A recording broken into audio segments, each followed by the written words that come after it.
কার্শিয়াং ডেস্টিনেশনের আজকে আমরা পৌঁছে গেলাম সুন্দর সুন্দর ভিউ দেখতে দেখতে ঈগল ক্র্যাকে, যেটা কিনা কার্শিয়াংয়ের উল্লেখযোগ্য একটা জায়গা। তো যাই হোক, গাড়ির মধ্যে বসলেই শুধু ভিউ দেখা যায়, কি আর করব বলো, এই জন্য বলি সুন্দর সুন্দর ভিউ দেখা যায়। আর এই জায়গাটা দেখো অসাধারণ। আর নভেম্বর থেকে জানুয়ারি পর্যন্ত এখানে কিন্তু বাহারে বাহারে রং বেরঙের ফুলও দেখা যায়, অন্যান্য সময় যেটা কিনা তোমরা পাবে না।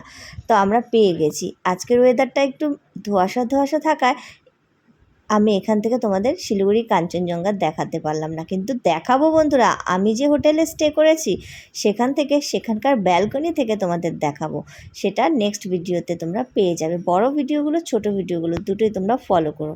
তো যাই হোক, এখানে সিনেমাটিক শটে সুন্দর সুন্দর রিলস বানিয়ে নিলাম। এত সুন্দর জায়গায় এসেছি, রিলস বানাবো না আর ফটোশ্যুট করবো না, এটা তো হতেই পারে না। আবার কবে আসি, ভগবান কবে নিয়ে আসে সেটা তো আর আমরা জানি না, আমাদের হাতে নেই। সব মিলিয়ে মিনি ব্লগটা ভালো লাগলে লাইক করো। টাটা।